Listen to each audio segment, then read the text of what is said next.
السلام عليكم.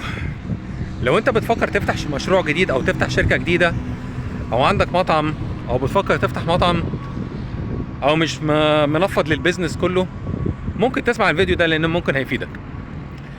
اول حاجة، بلاش تدي هدية لمنافسينك. بمعنى ايه؟ حاول ان انت تشوف مرتبات عادلة تقدر تديها للاستاف بتاعك. حاول تديهم تقدير معنوي وتقدير مادي. حاول تستثمر فيهم على قد ما تقدر، لان الكلام ده لو انت ما بتديش تقدير معنوي وتقدير مادي وحافز كويس للاستاف اللي معاك او للناس اللي شغاله معاك او تحت ادارتك، انت دلوقتي مش هتدي التحفيز او مش هتدي له الراتب الكويس اللي هو بيحلم بيه او اللي يقدر يعيش حياه كريمه. هيعمل ايه؟ هيفضل صابر عندك شويه، وبعد كده مع اول فرصه هيسيبك ويمشي. فانت يعتبر اديت لنا يعني للمنافس بتاعك هديه.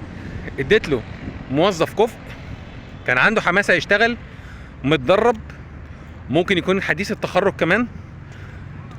يعني انت عامل احلى واجب مع المنافس بتاعك.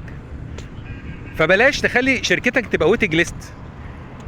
ما تخليش المنافس بتاعك ينجح على حسابك انت.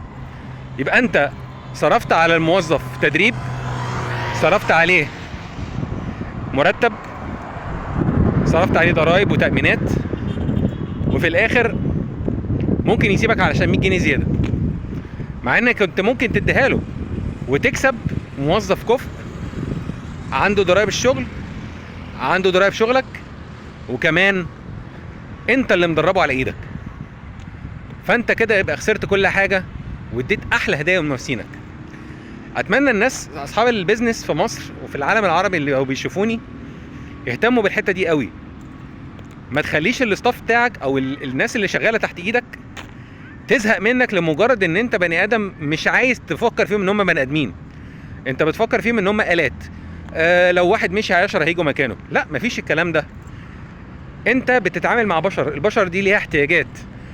ممكن واحد يحتاج تحفيز مادي وممكن واحد يحتاج تحفيز معنوي، وفي ناس عايزه الاتنين. فبلاش انت تكون بخيل. مش بقولك اديهم ببذخ، اديهم الحاجه العادله اللي تخليهم يعيشوا كويس.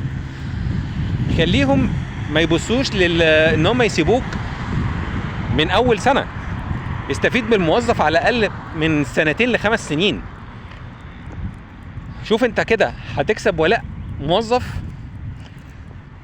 هتكسب ان الموظف ده هيجري معاك، هيحلم معاك، هيبقى بالنسبه له ولاؤه للمكان اعلى، مش ان هو يجي ويقول لك على قد فلوسك. اتمنى الناس بجد تسمع الكلام ده ويا ريت ينفذوه. اشوفكم على خير دايما.